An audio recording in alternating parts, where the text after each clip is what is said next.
The episode you're about to experience is pre-recorded, and so I wanted to take a moment off the top and acknowledge that we're in a very complicated season.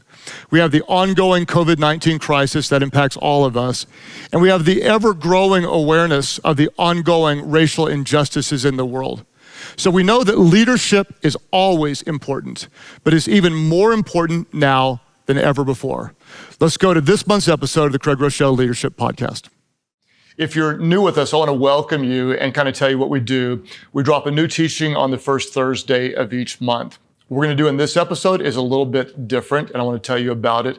I also want to encourage you to hit subscribe wherever you consume this content. That way we can send it to you each time we release new content. We also have a leader guide that I promise you is really helpful and can be a value add for your team. If you want to go over this content with team members, we give you a full summary of the notes along with discussion questions and application assignments, and we'll often send bonus content as well. You can sign up for the leader guide at Life.Church/leadership podcast. Also, for those of you that share and invite others to be a part of our community on social media, a massive thank you. If you tag me, I might see it, and we'll often repost what you're posting. So thank you for inviting others to be a part of our community. Now, we're going to do something different today. What I want to do is share with you a talk that I did at the Global Leadership Summit. Now, if you have never heard of the Global Leadership Summit, you should hear the Global Leadership Summit. It may be the biggest leadership event on the planet. It's broadcast to hundreds and hundreds of sites in countries around the world, translated into 61 different languages. This year, it will be broadcast on August the 6th and the 7th. You can attend digitally or in physical sites where they're able to meet in cities around the U.S. and then later around the world. At the end of the podcast, I'll give you information if you'd like to be a part. I'm honored to serve as what's known as the Global Leadership Champion. That means I will do the opening talk. I often do the closing talk, and I'm kind of like a voice for this conference, and I'm honored to serve in that capacity. What I'm going to share with you is a teaching that we did earlier on the podcast on anticipatory leadership, but I added to the content, and I did it in a really different format.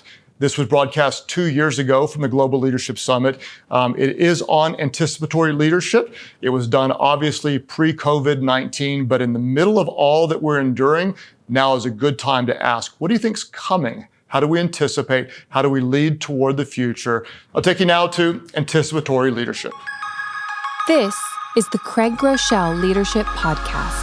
What I want to do is I want to talk to you about anticipatory leadership. Anticipatory leadership, taking everything that we've learned, that we're trying to absorb. How do we look forward and anticipate what could be coming in the future so that we can make the appropriate decisions today to lead toward the desired outcome in the future? Anticipatory leadership. I want to start off this message by telling you a little story that really helped change the trajectory of our organization. I lead a church, and one of the things that we're really passionate about, we call it this: we want to eradicate Bible poverty. In other words, there are people around the world that don't have access to the Bible in their language. We want to try to take care of that. There are people that have access to the Bible, but they don't know it, don't understand it, don't know how to read it. We want to help them do so. So about maybe 12 years ago or so, we had an idea that we thought would help people experience the Bible. We created a website that was known as YouVersion.com. The goal back then was to have it sort of like a combination between Facebook, YouTube, and the Bible. In other words, we would upload content to create community and discussion around the Bible. The only idea is that nobody, including us, used it. It failed miserably. We were literally about 2 weeks away from unplugging that idea and making it go away when Pastor Bobby Grunwald, who's on my staff, came into the office and he said, hey, Apple is coming out with something called an app. And I remember him saying, I think it may be something significant. I'm not sure, but I think. Everybody say, I think. I think it could be significant. And he said, what if we took the content we created on uversion.com that didn't work and tried to transfer it and built an app and then released an app with the Bible on it whenever Apple comes out with apps. And I'm like, well, we're a church and I'm a pastor. Do we even know how to make an app? And he said, I don't know. Let's go ask around. So we walked around on our team and asked people. We came across a 19-year-old who was part-time on the staff, and he was very smart, smarter than us. And we said, do you think you can build an app? And he said, well, how hard could it be? So this part-time 19-year-old kid built something called the YouVersion Bible app. 10 years ago last week, it launched on the first day that apps came out. Friday it came out, Saturday we forgot about it, Sunday someone said, maybe we should look and see if anybody downloaded the app. We looked and 81,000 people had downloaded the free YouVersion Bible app. On Monday, the part-time 19-year-old kid had a full-time job.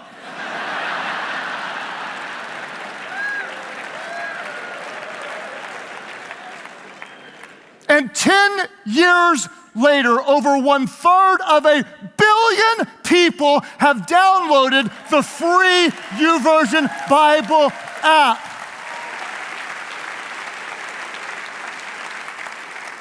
Everybody say, what if? What if this works? What if this works? What if this is coming? What if? Anticipatory leadership. How do we anticipate where things are going so we can make decisions today that lead toward what is happening in the future? Let's talk about it in the framework of leadership. I like to say it this way. The difference between a good leader and a great leader is one who learns to anticipate rather than react. The difference between someone who is good and someone who is great is learning to anticipate rather than simply asking. To our Canadian friends to the north, in order to honor you, the great theologian and hockey player Wayne Gretzky was once asked, how come you're so great? And he responded, most players skate to where the puck is. I skate to where it's going to be. Anticipatory leadership. Let me tell you the brutal news before we get to the good news. The bad news is this to all of you as leaders. The lifespan of your current systems, structure, and strategy is diminishing as we speak. In other words, the way you're doing what you're doing right now will not last forever, right? If you don't believe me, just ask Kodak, right, Simon? Just ask Blockbuster, just ask Border Books, and just ask taxi cab companies. In other words, if we are not changing, we are falling further behind. What do we need to do as leaders? As we are anticipating the future, we have to remember that what you know may be wrong. Where you are absolutely, completely convinced, that could be the biggest point of your vulnerability. Let me explain and unpack it.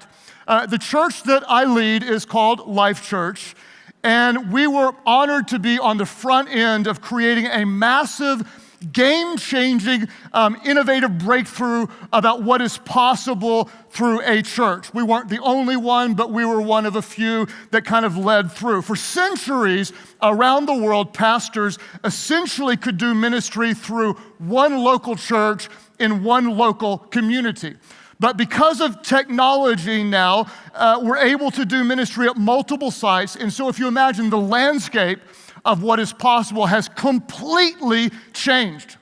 Now, since we were on kind of the front end of doing this, we formed very strong opinions about this works, this doesn't work, this is right, this is wrong. And some people even called us experts. You're really good at doing this. You guys are some of the experts. This is a dangerous place to be if we start to wrongly own the title of experts, because if we think we're experts, then we are very vulnerable to what some have called the curse of confidence. what you know may be wrong. For example, when social media started to become popular, Twitter came out. I was absolutely and completely convinced, 100%, that nobody in the world would care what I was thinking in 140 characters or less. To be real honest, I didn't care what you were thinking in 140 characters or less. Instagram, even more so. Who gives a flying flippin' rip what you're eating for lunch? That you're sitting by the pool, reading a fake book, showing a picture of your ugly feet, overlooking the water. It's a fad. It'll be gone by Tuesday. Nobody is going to care about that stuff.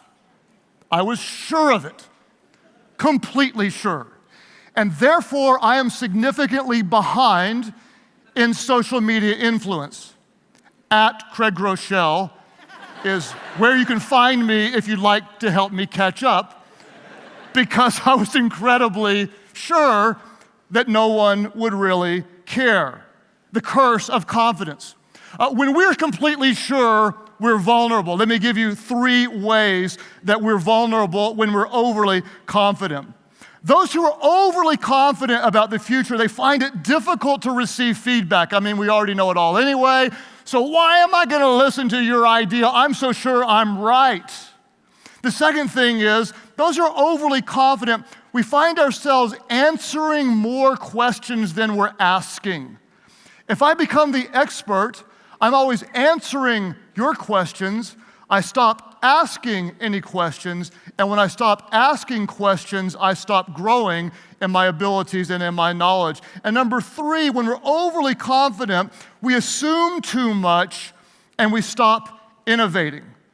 That's why we need to remember that what we know, where we're convinced we might actually be wrong, we don't want to suffer from the curse of confidence.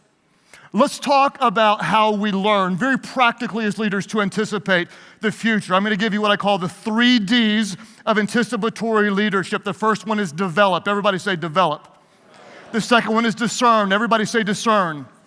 The third one is disrupt. I need you at all of our sites. It's no fun without you. Can you say disrupt? Let's say it again. Develop, discern, disrupt. Say it. Develop, discern, and disrupt. Let's break them down. The first thing we need to do, number 1, is this, is we need to learn to develop situational awareness. We need to develop situational awareness. What does that mean? That means that we can very honestly and accurately assess and understand the true current state of our organization. This is very, very difficult to do, and it needs to start even before we accurately understand our organization. We also have to accurately understand our own leadership. The problem is, so many of us, we just don't know what we don't know. Do you know what I'm talking about? Some of you work for somebody, and you say, for sure, he does not know what he does not know. For example, for years, I'm a verbal communicator, and for years, I did not know that I carried a box whenever I was communicating. My wife told me, she said, please, for the sake of all of us, and maybe even for the sake of God, put down your box. I said, what do you mean? She said, whenever you talk, you're always going around like this. She said, please, save us all. Put down the box. I didn't know. I have other hand signals in case you haven't noticed. These I am unwilling to give up. I have prayer hands. I have chopping the wood. And watch for it, there's the flying C.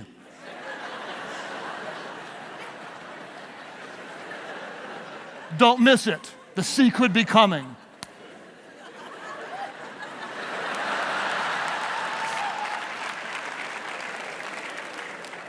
I will be doing the rest of my talk like this. No, I won't.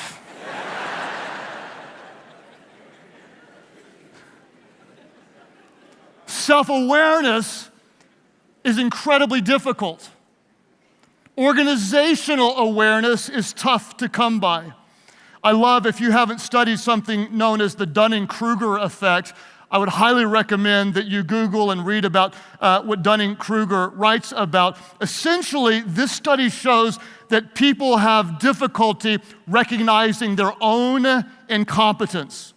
For example, you work with this person. He's the guy who says, I just tell it like it is. And everybody else says, no, you're the guy that's rude and abrasive, right?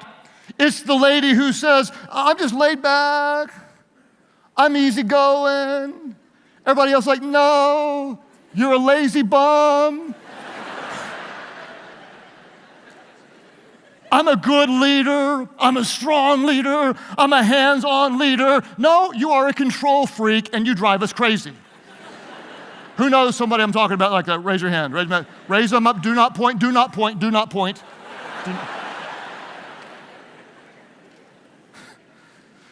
Dunning-Kruger teaches us essentially that those who rank themselves as the most skilled are generally the least skilled. You know people like this. Those who are lowest in competence are highest in confidence. How good are you? Oh, I'm good. How good? I'm so good. How good are you? I'm a 9.9 on a scale out of 1 out of 10. And you look on and you say, you are a 9.9 on a scale of 1 out of 100. Because you don't know what you don't know. Your perspective is incredibly limited. The inverse is true as well. The study shows that those that are the most capable of all often don't know it because they just assume that what comes easy to them and is natural to them that everybody else should know as well. That's why I always teach when you're looking for people with high potential, the best indicator of high potential is genuine humility, not misplaced confidence. We have to work very, very hard to be humble, a state of humility, so that we can accurately assess our leadership and our organization. Leaders, fight for humility. Remember, most leaders could learn more from their mistakes if they weren't so busy denying them. That's like a nervous clap, like I think we should clap, but I don't know. That might be me. It might be me. I don't know if I should clap.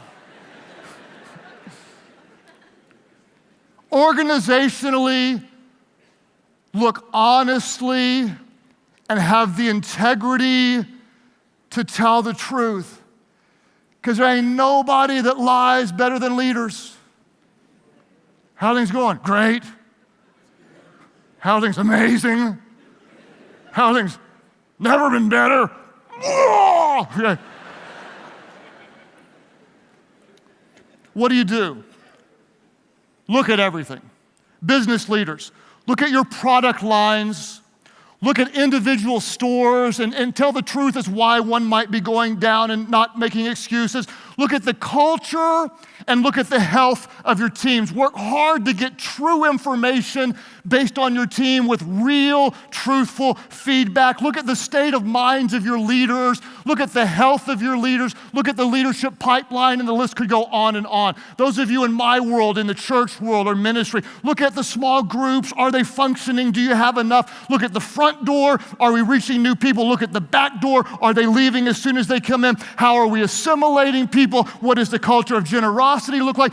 Do we have a true diversity of impact, or are we only reaching one group of people? Look at the quality of the leaders. Look at the spiritual climate. Is there true, genuine spiritual passion, or have we slipped into tolerating complacency and spiritual apathy? Look at it and have the courage to tell the truth. Then start to dive in and be honest and ask yourself, if something is not working, why? Tell the truth. Have the courage to be honest. It may be the wrong leader, the wrong systems, the wrong time. The product actually died 2 years ago and you just haven't noticed yet. have the courage and the guts to honestly assess why something is not working. And when it is working, you also want to know why it is working. I love what my friend Andy Stanley says. He says, if you don't know why something is working when it is, you won't know how to fix it when it's not. The why really matters. What do you do? Let me tell you what to do. When you're diagnosing something, you want to ask 21 questions. Where did I come up with this number? I came up with this number from a friend of mine that's a doctor. When I had an injury on my shoulder, I called him. He's a friend. I said, I have got an injury on my shoulder. He said, tell me about it. I told him about it for a few seconds, and he said, let me see you in person. We got together in person, and he moved it this way and this way and this way, and he asked me a question, another question, another question, another question, another question, another question, another question, another question, another question, another question, another question, another question, and he kept going on and on and on and on and on and on and on. I'm like, look, I'm not a competitive athlete. I'm just a preacher. All I need to be able to do is a flying C. Can you fix it to that point? And like you're obsessing with this thing. And he finally, after asking what seemed like a million questions, said, here's what the problem is. I said, let me ask you a question. When did you think that you had an accurate diagnosis? And he said, well, last week when you called me on the phone, within about the first 20 seconds, I thought I did, but I have trained myself to never go with my assumptions. I always force myself to ask 21 questions. I said, why 21? And he looked at me dead serious and he said, because 21 is one more than 20.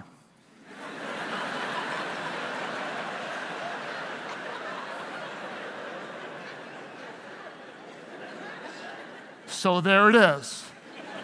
If you add a chop the wood and you say it with passion, people will write it down. Ask 21 questions. What are you trying to do? You are not asking questions to confirm your biases. You're asking questions to get deep into the bottom layers of the root reason of why something is working or not. Ask questions. Become an expert at honestly, truthfully diagnosing the current situation of your organization and your own leadership. I like that Simon talked about Kodak. Think about Kodak. It's fascinating to me. Kodak did not fail, to compliment what he said, because they missed the digital age. They created the first digital camera. Why did Kodak fail? They failed because they didn't understand why they had been successful. They mistakenly thought that they were in the film business. They were really in the memory business. We have to understand why. I like what Emerson said. Emerson said, the person who understands how will always have a job. The person who understands why will always be his or her boss. Develop situational awareness. Everybody say develop. Everybody say discern. Number 2, discern future threats and opportunities. How do we anticipate what is coming? We're going to discern future threats or opportunities. What's interesting to me is that what is a threat to one type of organization is actually simultaneously an opportunity to another, correct? Big box retail might be struggling. That is a threat if you're a big box retailer. That is an opportunity if you're a multi-site church looking for places to have worship.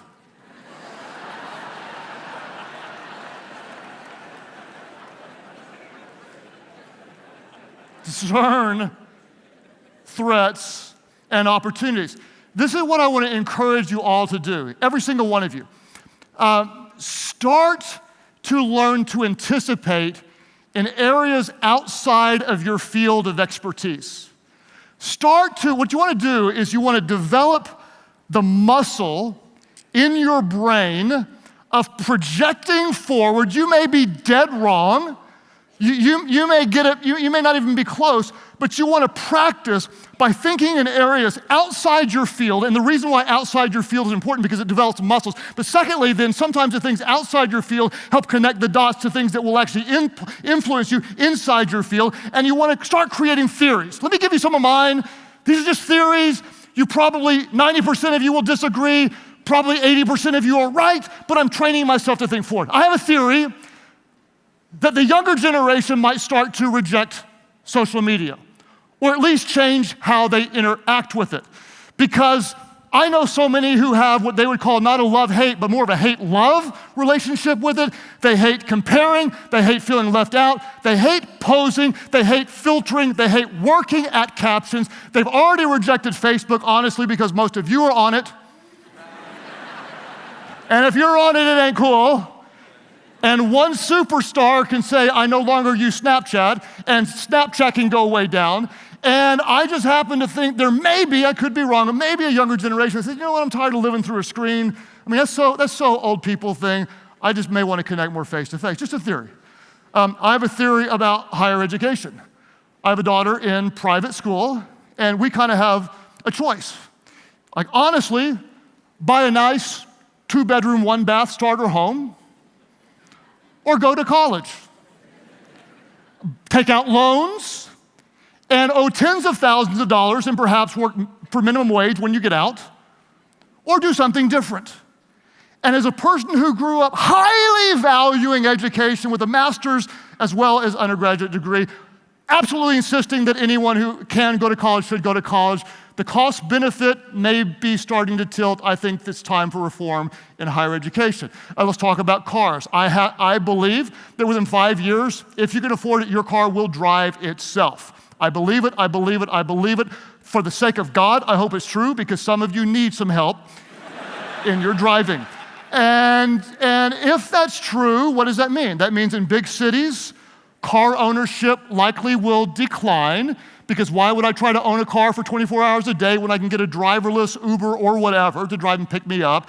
Therefore, in my field, if I'm building church buildings that needs lots of lands for parking, I might need to rethink strategy of a delivery system for places to drop off hundreds of people and continue moving. I don't know. Let's talk groceries. Why don't we? Because it's time to eat very, very soon, and I won't talk too much longer so that you can. My wife has a lifetime goal of never stepping foot in a grocery store again. She will order everything online and deliver and pick it up. I anticipate that the grocery stores that are really good will start to anticipate what we need because they see exactly what we order. They'll start delivering it to us. We may say a little more Frosted Flakes, a little fewer tomatoes, and they're going to learn us and they're going to anticipate and send it to us. I anticipate, prophesy that will happen in the name of the Father, Son, and the Holy Spirit. Anticipate. 5G is coming. What does that mean? I'm not sure, but it means a lot. A lot. Train yourself to anticipate outside of your field of expertise, and then one day you may be in a conversation when someone comes in and has their own version of something like this. I think that something coming out called apps, and it might be big. And you might have the wisdom to see what is a threat to some as an opportunity to you, and you might seize it and do something very significant in this world. How do we approach it? Let me give you two different things. They appear to be competing, but they're actually complementary. What are we going to do? How are we going to discern future threats and opportunities? Let me encourage you to embody what I call healthy skepticism, and at the same time, lead with bold optimism. Embody healthy skepticism and lead with bold optimism. It sounds like competing ideas. To me, it's not. Skepticism, we have to understand that what we are doing now will not work forever. Legos, take for example, Rasmus mentioned Legos. Did anybody grow up playing Legos as a kid? Anybody grow up playing with Legos? I sure did. Harvard Business Review published an article talking about Legos' overconfidence that almost wrecked the company. This is a fascinating case study. In its 66-year history, imagine this, 66 years, Lego never had a down year. 66 years of consecutive growth. Then suddenly, don't miss it because it's good. Suddenly, abruptly, everything changed. In the year 1998, profits plummeted from 186 million down to 48 million in one single year. What happened? Lego totally underestimated how much the digital revolution would change the way our kids played.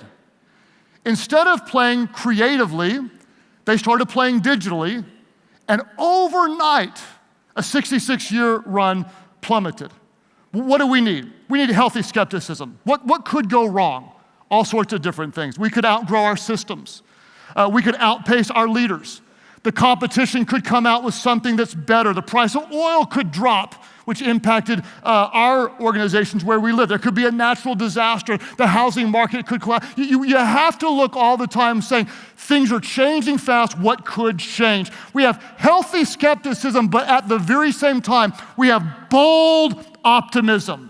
Whenever we get afraid, whenever things become bad, we remember that fear is a choice, and so is faith. So is faith. The truth is, you'll always face obstacles and setbacks and challenges. But we try to remember that new challenges always equal new opportunities. Lego proved this in a massive breakthrough. The same time that Lego was struggling, George Lucas was preparing for the release of the first of 3 prequels to the Star Wars franchise. So Lucasfilm, imagine this. Lucasfilm proposed partnering with Lego to release what they wanted to call Star Wars Legos.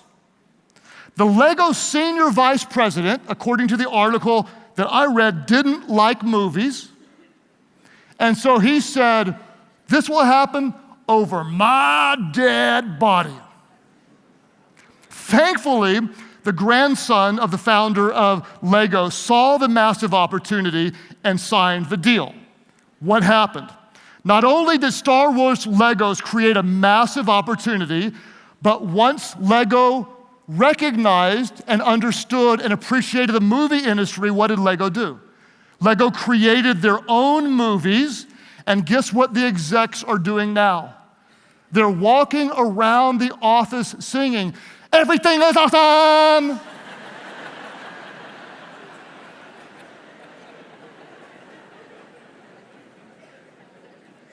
If you don't get that joke, you don't have little kids or grandkids. It's okay. It was funny, I promise. What do you do? When you see a problem, you train yourself to think opportunity. Listen to me, this is important. Some of you right now, you see problem. You're panicked. Your greatest ideas are often born in the middle of the biggest problems. Limitation, what is it? Innovation is born out of limitation. Limitation is the breeding ground for innovation. Why did we start to do churches in multiple sites? Because we couldn't fit them all in one place. We didn't know anybody doing it, and so we thought, is this possible? How can we do it? Well, my son Sam was born one night. Amy was pregnant with our 4th child. We have 6. Every time we looked at each other, we got pregnant. We actually thought you got pregnant by looking at each other. It was years later we found out what really caused it. She gave birth to Sam between Saturday night and Sunday morning, and so we showed the video of me teaching on the screen, and nobody even noticed I was gone, and so we started doing it video teaching, and many of you don't like video teaching, but if you came to my church, you'd say what everybody else says when they walk in. They say, number 1, we like you better on video, and then they said, number 2 is you're much bigger on video than you are in person. Both of which are rude to say to this pastor.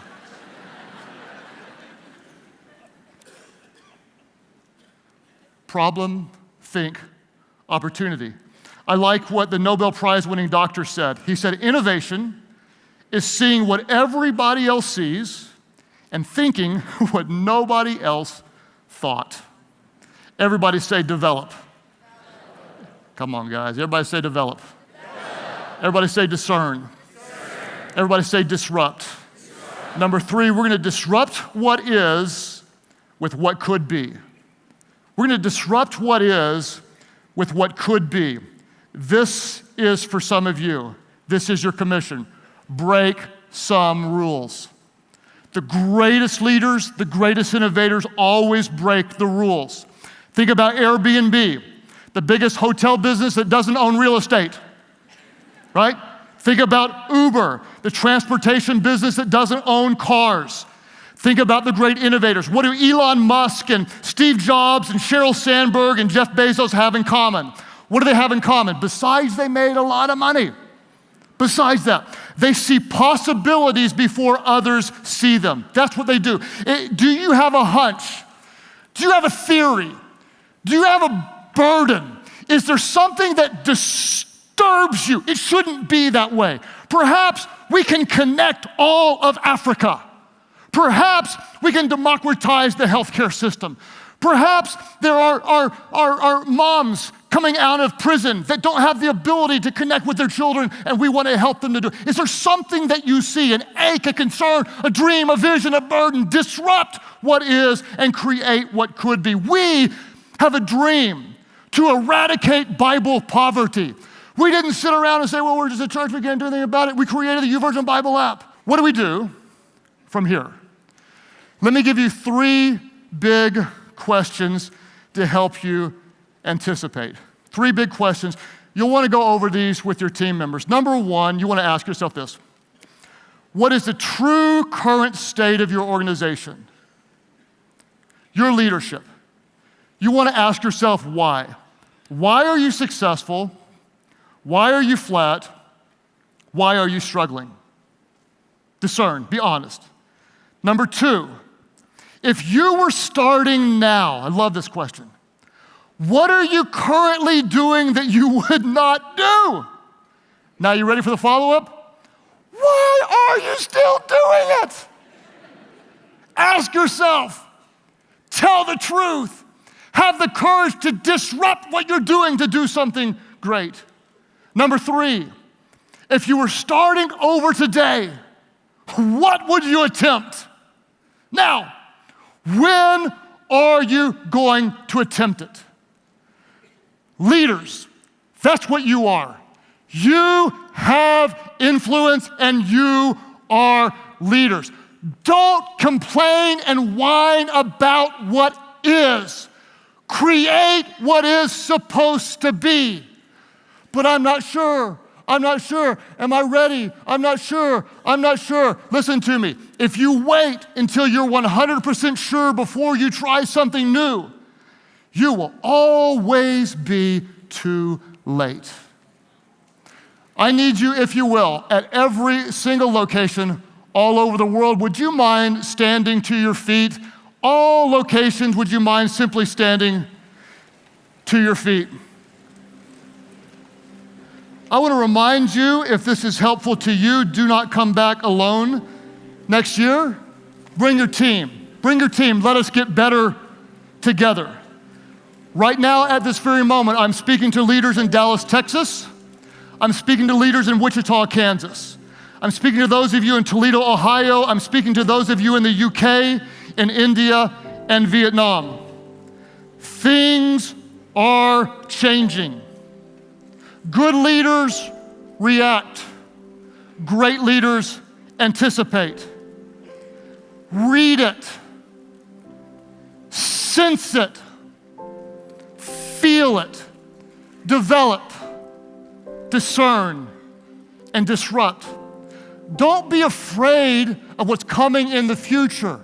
Your leaders create what needs to be. So how about you? In our world, there is so much at stake. Where did we start? Where we started yesterday, we end today. Like never before, our world needs strong, consistent, bold, courageous, integrity-infused leaders. This is your calling. This is your charge. This is your time. As leaders, what will we do? We will lead with profound humility and furious resolve. We will boldly cast vision for a brighter future. As leaders, we will have a heart to care, a passion to inspire, and we will have a willingness to power, and we will have the courage to be honest, truthful, and vulnerable as leaders. As leaders, we will strive for excellence, giving our best and demanding our best. We will ask for the wisdom to make the difficult calls. We will apologize when we get it wrong. We will confront injustices and we will right wrongs. We will speak for those who have no voice, and we will have the courage to stand up when others back down. Like never before, our world needs you. Hear me, feel it, believe it. Your life is too valuable. Your calling too great. Your God too good to waste your life on things that do not last. You are a leader. Go do what leaders do with God's help and by God's power. Leaders change the world. Well, I'm hoping you recognize that as a leader, you do have influence, and you can use your influence for the good of others and change the world. I want to encourage you again to go to Life.Church/Leadership Podcast and request the Leader Guide. In it, we'll give you a detailed summary of this talk along with application questions and assignments that you can go over with your team. Now, a bit about the Global Leadership Summit. This event is broadcast to hundreds of sites, translated into over 60 languages. It'll be broadcast digitally and to physical locations in the US on August the 6th and the 7th. If you'd like information, you can go to register.globalleadership.org. We've even got a discount code for the podcast listeners. You can type in CGLP, it stands for Craig Groeschel Leadership Podcast, CGLP, and we'll get you a discount to attend either digitally or you can go to a host site. This year, some of the speakers, we've got Marcus Buckingham, Mike Todd, Sadie Robertson Huff of Duck Dynasty, Kaká, one of the world's greatest soccer players of all time. I love Kaká. Nona Jones, the head of the Global Faith-Based Initiatives for Facebook, and many, many more. Just go to register.globalleadership.org. CGLP will get you a discount. Now, we're going to drop a new teaching on the first Thursday of next month.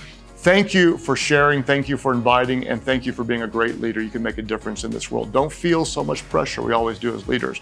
But show up, be you, bring your own game, because people would rather follow a leader who's always real than one who's always right.